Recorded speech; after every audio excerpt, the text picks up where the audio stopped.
बिस्मिल्लाहिर्रहमानिर्रहीम। अस्सलाम वालेकुम फ्रेंड्स, मैं हूं सुहेल अहमद SLStutorial.com में खुशामदीद। तो आज हम लोगों ने जो पैटर्न हम लोग बनाते हुए आ रहे हैं, एक सीरीज़ चलाते हुए आ रहे हैं, तो मुख्तलिफ पैटर्न हम लोग बनाना सीख चुके हैं। राइट एंगल ट्रायंगल, इसके अलावा इन्वर्टेड राइट एंगल ट्रायंगल और रेक्टेंगल में भी हम लोग पैटर्न बनाना सीख चुके हैं। तो आज हम लोग पिरामिड बनाना सीखेंगे कि अगर हम लोगों ने पिरामिड बनाना हो तो वो कैसे हम लोग बनाएंगे। सबसे पहले हम लोग देख लेते हैं कि पिरामिड एक्चुअली होता क्या है। जिन लोगों को नहीं आइडिया कि पिरामिड पैटर्न किस तरह का दिखता है, तो पहले हम लोग यहाँ पे पिरामिड बना लेते हैं, देन उसको हम लोग यहाँ पे कोडिंग के थ्रू उसको कन्वर्ट कर लेंगे। तो स्टार्टिंग में हम लोग यहाँ पे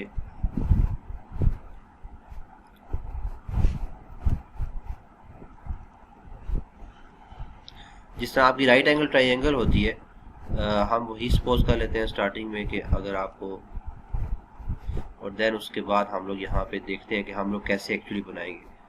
तो राइट एंगल ट्रायंगल को हम लोग शिफ्ट करेंगे पिरामिड में।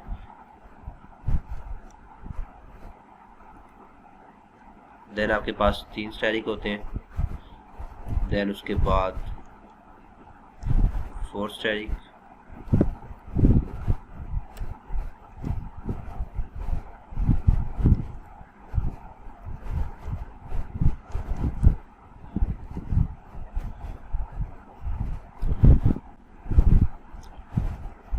तो इसी तरह आप लोग जितना भी आगे फर्दर शिफ्ट होते जाएंगे, आपके पास ये स्टेरिक आहिस्ता आहिस्ता इंक्रीज होते जाएंगे। तो ये आपके पास राइट एंगल ट्रायंगल बन जाती है। अब यहाँ पे इसी को हमने पिरामिड में शिफ्ट करना है, तो हम लोग क्या करेंगे, इसके एंड पे हम लोग फर्स्ट लाइन में नहीं लगाना। फर्स्ट लाइन में आपके पास एक ही स्टेरिक होगा, देन सेकंड लाइन में एंड पे आपके पास एक स्टेरिक एक्स्ट्रा आ जाएगा, देन थर्ड लाइन में 2 स्टेरिक आ जाएंगे, देन नेक्स्ट लाइन में 3 स्टेरिक, देन नेक्स्ट लाइन में एक और इंक्रीज हो जाएगा, देन नेक्स्ट लाइन में एक और इंक्रीज हो जाएगा। तो ये 1 बाय 1 आहिस्ता आहिस्ता ये पिरामिड आपका बनता जाएगा। ठीक है, तो आपकी पिरामिड की शेप जो है वो कुछ इस तरह की दिख रही होती है। तो इसको थोड़ा सा हम बड़ा कर देते हैं ताकि आपकी थोड़ा सा पिरामिड एक्चुअल शेप में आ जाए।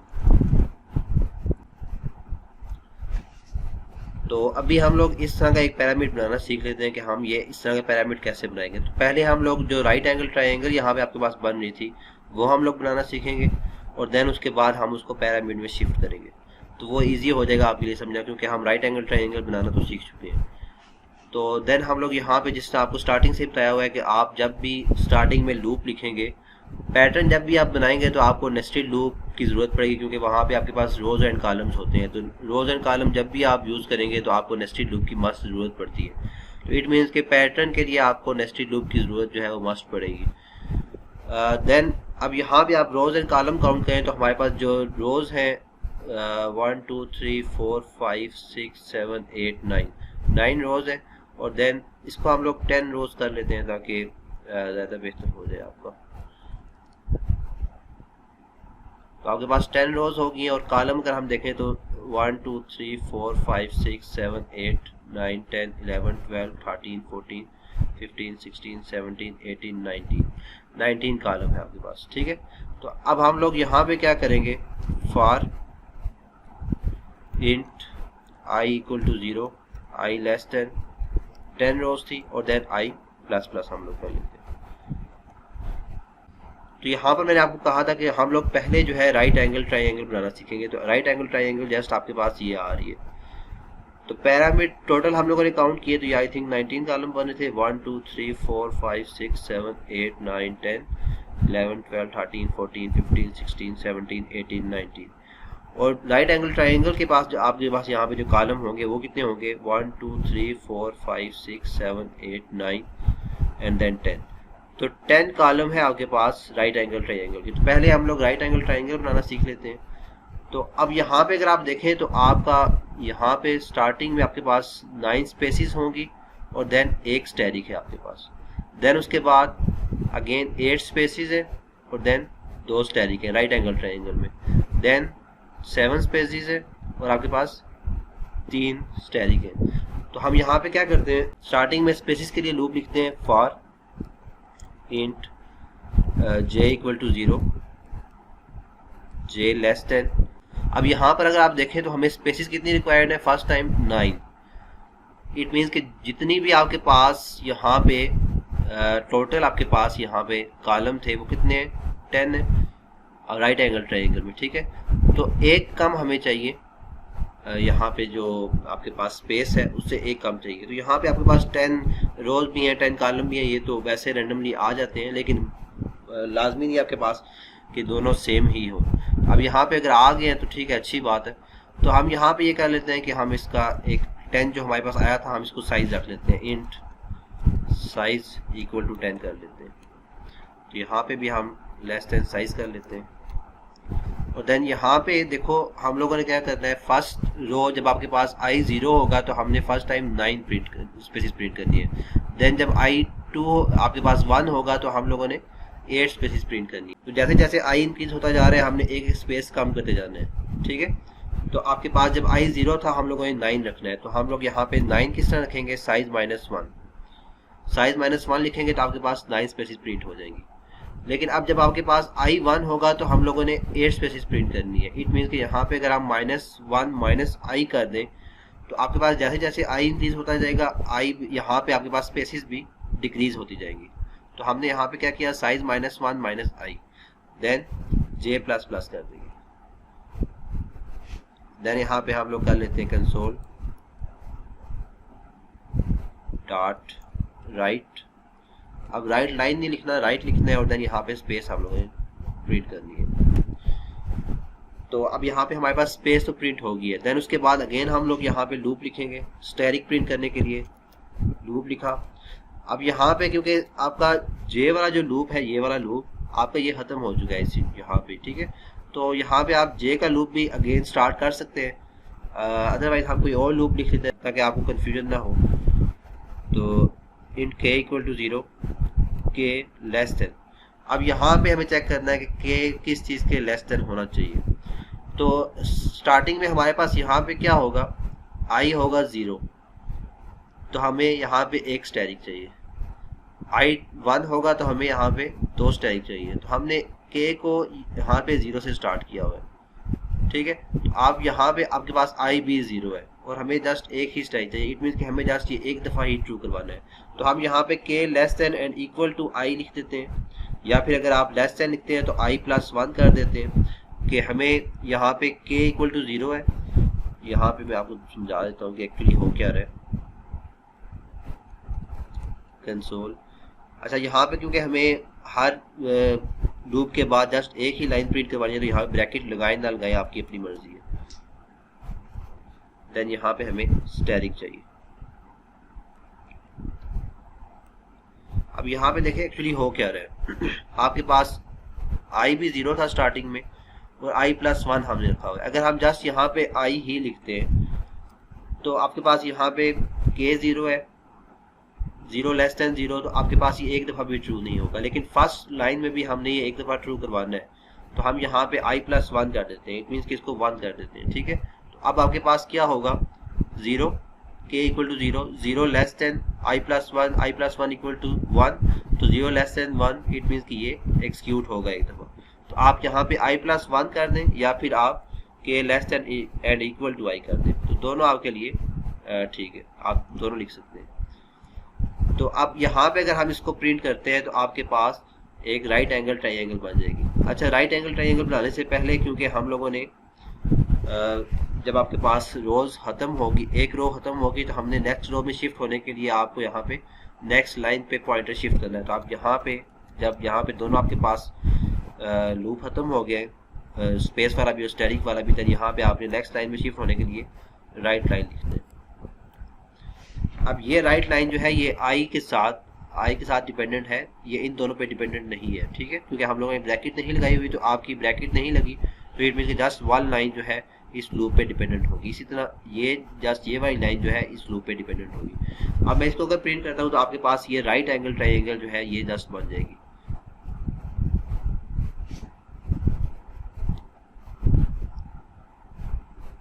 तो यहाँ पर आपके पास जो फर्स्ट राइट एंगल ट्रायंगल है यहाँ पे, ये आपके पास यहाँ पे आपको दिख रही होगी। अच्छा, अब इसके बाद हम लोगों ने इसको पैरामिड में शिफ्ट करना है, तो यहाँ पे हमारे पास राइट एंगल ट्रायंगल तक तो हमारे पास यहाँ पे जस्ट ये लाइन थी। अब इसके बाद हम लोगों ने, अगर आप यहाँ पे देखें तो आपके पास एक स्टैटिक है, देन 2 स्टैटिक है, देन 3 स्टैटिक है, देन यहाँ पे 4 स्टैटिक है। अब जितने स्टैटिक आपके इस साइड पे थे, आपके पास यहाँ पे 2 स्टैटिक थे तो इस साइड पे 1 स्टैटिक आ गया, इस साइड पे 3 स्टैटिक थे तो आपके इस साइड पे 2 स्टैटिक आ गए, इस साइड पे आपके पास 4 स्टैटिक थे तो इस साइड पे 3 स्टैटिक। इट मीन्स कि जितने स्टैटिक आपके इस साइड पे यहाँ पे प्रिंट हो रहे हैं उससे एक कम यहाँ पे आप लोगों ने प्रिंट करना है। तो अब यहाँ पे अगर हम नीचे आते हैं कोड में तो यहाँ तक आपके पास ये स्टैटिक जो है प्रिंट हो रहा था, ठीक है। तो अब यहाँ पे एक और लूप हम लोग लिख लेते हैं दूसरा स्टैटिक प्रिंट कराने के लिए। तो यहाँ पे फॉर इंट कोई भी नाम दे दें आप, जे या के दोनों ही यूज़ कर सकते हैं, मर्जी आप लोगों की। इसके अलावा भी कोई और वेरिएबल यूज़ करना चाहे तो वो भी कर सकते हैं। हम यहाँ पे अगेन के ही लिख लेते हैं या फिर अगेन कोई और वेरिएबल लिख लेते हैं ताकि आप कंफ्यूज ना हो। तो हम यहाँ पे m लिख लेते हैं, m equal to 0, m less than. अब यहाँ पे पहली दफ़ा आपका जो है स्टैटिक प्रिंट नहीं होना चाहिए। तो यहाँ पे अगर मैं m less than and equal to i करता हूँ, it means k equal to, जब यहाँ पे हम लोग k की भी बात कर रहे थे तो k में क्या था कि वहाँ पे फर्स्ट टाइम भी हम लोगों ने स्टैटिक प्रिंट करना था तो हम लोगों ने इक्वल टू i लिखा था। यहाँ पे अगर मैं m लेस देन i लिखता हूँ और देन उसके बाद m प्लस प्लस कर देता हूँ, then console dot write, then यहाँ पे हम लोग स्टैटिक प्रिंट कर लेते हैं। तो अब क्या होगा, आपका फर्स्ट टाइम ये वाला लूप जो है एग्जीक्यूट नहीं होगा क्योंकि i आपका 0 होगा और देन m भी आपका 0 होगा। तो 0 लेस देन 0 आपका ये लूप जो है एग्जीक्यूट नहीं होगा। देन नेक्स्ट टाइम जब i 1 होगा, जब आपके पास यहाँ पे आप इस रो में पहुंच चुके होंगे, जब आप फर्स्ट रो में आएंगे तो यहाँ पे आपके पास जब आप इस रो में आएंगे तो यहाँ पे आपके पास i जो है 1 होगा। तो आपका 1 टाइम स्टैटिक प्रिंट होना चाहिए क्योंकि इस साइड पे आपके पास यहाँ पे ये अगर देखें आपके पास ये स्टैटिक 1 है तो आपने एक दफ़ा स्टैटिक प्रिंट करवाना है। तो अब यहाँ पे m equal to 0, i less than 1, तो 0 लेस देन 1 ट्रू हो जाएगी कंडीशन, तो यहाँ पे एक दफ़ा स्टैटिक प्रिंट हो जाएगा। Next time m plus plus होगा तो m हो जाएगा 1, 1 लेस देन 1 कंडीशन फॉल्स हो जाएगी। इट मीन्स कि जस्ट 1 टाइम स्टैटिक प्रिंट होगा एंड सो ऑन। इसी तरह आप लोग चलते जाएंगे तो आपके पास इस साइड पे जितने स्टैटिक प्रिंट होंगे इस साइड पे एक स्टैटिक आपका कम प्रिंट होगा। अब इसको अगर हम लोग एग्जीक्यूट करते हैं तो आपके पास पैरामीटर बन जाएगा। तो इसको एग्जीक्यूट करके देख लेते हैं हम लोग।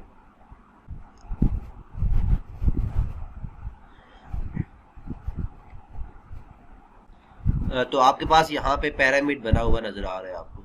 अब ये पैरामीटर यहाँ पे जस्ट हम लोगों ने क्योंकि साइज इक्वल टू 10 लिखा हुआ था तो आपके पास 10 साइज का यहाँ पे पैरामीटर आ रहा है। यहाँ पे अगर हम यूजर से कोई इनपुट ले लेते हैं तो यूजर के मुताबिक भी आपके यहाँ पे पैरामीटर बन सकते हैं। लाइक यहाँ पे जो साइज की वैल्यू है वो हम लोग यूजर से ले लेते हैं। तो कंसोल डॉट राइट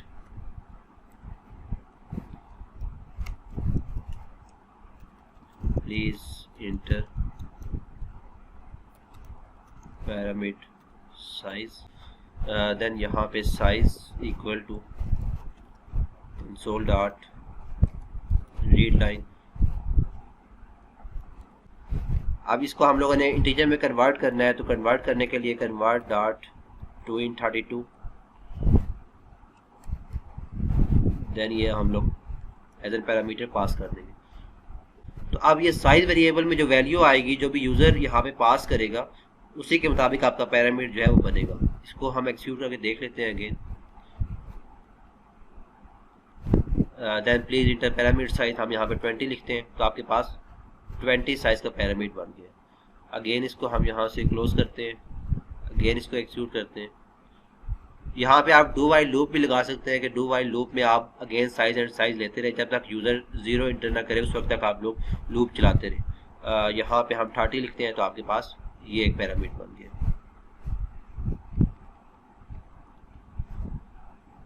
ठीक है, ये क्लियर है। तो अब इस तरह आप लोग यूजर की मर्जी से भी आप लोग पैरामीटर अगर आप प्रिंट करवाना चाहें तो आप लोग प्रिंट करवा सकते हैं।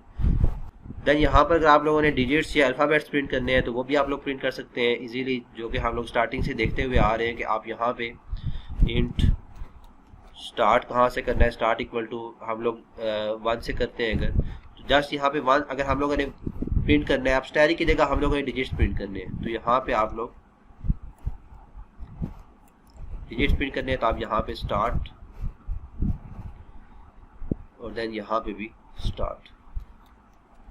अब जस्ट अगर हम लोग स्टार्ट प्रिंट करते हैं तो अब यहाँ पे जस्ट आपका 1 का पैरामीटर बन जाएगा। इसको मैं एक्सिक्यूट करता हूँ, देन यहाँ पे साइज 10 देते हैं तो आपके पास ये पैरामीटर बन गया है 1 का, ठीक है। देन यहाँ पे नेक्स्ट अगर हम लोग पैरामीटर बनाते हैं, अगेन इनको हमने इंक्रीमेंट भी करना है। अब यहाँ पे इंक्रीमेंट करने के लिए आपको इसको ब्रैकेट, यहाँ पे ब्रैकेट में लिखना पड़ेगा आपको, ठीक है, क्योंकि हमें यहाँ पे आप 2 स्टेटमेंट चाहिए इस लूप पे डिपेंडेंट जो हो, तो आपको यहाँ पे ब्रैकेट लगानी पड़ेगी, स्टार्ट प्लस प्लस और देन उसके बाद ब्रैकेट, देन अगेन इसी तरह यहाँ पे भी आपको स्टार्ट प्लस प्लस चाहिए।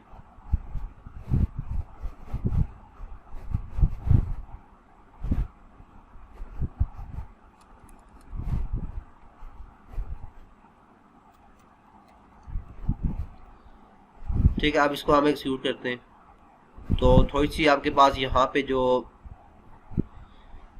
शेप होगी वो चेंज नज़र आएगी। हम यहाँ पे साइज थोड़ा सा कम ले लेते हैं, 5 ले लेते हैं, तो फिर भी आपके पास यहाँ पे शेप जो है एक्चुअली अगर आप देखें यहाँ पे आपके पास नेक्स्ट टाइम फर्स्ट टाइम 1 थे, फिर 3 प्रिंट हुए डिजिट्स, फिर आपके पास 5 प्रिंट हुए, देन 7 प्रिंट हो रहे हैं आपके पास 10, 11, 12, 13, 14, 15, 16। अब ये 7 डिजिट्स है, लेकिन अब क्योंकि हर डिजिट का साइज जो है वो 2 2 हो गया है तो आपके पास शेप यहाँ पे चेंज हो जाएगी। तो हम यहाँ पे शेप अगर एग्जैक्टली देखना चाहते हैं तो यहाँ पे जब हम डिजिट स्टार्ट करते हैं वो इक्वल टू 10 से कर लेते हैं, तो फिर आई थिंक आपके पास शेप जो है वो, क्योंकि 100 तक जाते हुए इसको टाइम लगेगा, तो यहाँ पे हम अगेन साइज का 5 कर देते हैं, तो आपके पास यहाँ पे आप कुछ बेहतर होगी, ठीक है। फर्स्ट टाइम आपके पास 10 था, फिर आपके पास 3 डिजिट प्रिंट हुए, फिर आपके पास 5 डिजिट प्रिंट हुए, फिर आपके पास 7 डिजिट प्रिंट हुए, देन फिर आपके पास 9 डिजिट प्रिंट हुए। तो इसके अलावा अगर आप लोग अल्फ़ाबेट्स के थ्रू भी प्रिंट करना चाहें तो आप यहाँ पे स्टार्ट जो है वो इंटीजर की जगह आप यहाँ पे कैरेक्टर ले लें और देन यहाँ पे इसको इनिशियलाइज करवा लें। ये मैं आपको हर वीडियो में बताता हुआ आ रहा हूँ कि किसी भी पैटर्न को आप लोगों ने इंटीजर में या अल्फ़ाबेट्स में कन्वर्ट करना है तो आप लोग कैसे करेंगे। जस्ट आपको हर दफ़ा बताने का मकसद यही है कि अगर कोई न्यू व्यूअर्स है जो कि पिछली वीडियोस नहीं देख के आ रहा है यहाँ पे, तो उसको भी समझ आ जाए कि अगर हम लोगों ने इंटीजर या फिर यहाँ पे अल्फ़ाबेट्स प्रिंट करवाने हैं तो वो कैसे हो सकते हैं। अब यहाँ पे हम लोगों ने ए लिखा और देन बाकी आपको चेंजिंग करने की ज़रूरत नहीं है। इसको एक्सिक्यूट करते हैं, यहाँ पे साइज हम 5 ही दे देते हैं, तो आपके पास यहाँ पे अल्फ़ाबेट्स में भी पैरामीटर बन गया है। तो उम्मीद है ये चीज़ें क्लियर हो गई होंगी। यहाँ तक कोई चीज़ कन्फ्यूजन हो तो आप लोग कमेंट्स बॉक्स में पूछ सकते हैं। बाकी वीडियो को लाइक कर दीजिए, इसके अलावा चैनल सब्सक्राइब कर दीजिए ताकि आपके पास जो नेक्स्ट में यहाँ पैटर्न बनाऊँगा या फिर इसके अलावा मुख्तलिफ प्रोग्रामिंग्स के थ्रू C++, C#, जावा जो भी ट्यूटोरियल बनाऊँगा उनकी आपकी नोटिफिकेशन भी मिलती रहेगी। तो इंशाल्लाह मिलते हैं नेक्स्ट वीडियो के साथ। अल्लाह हाफिज़।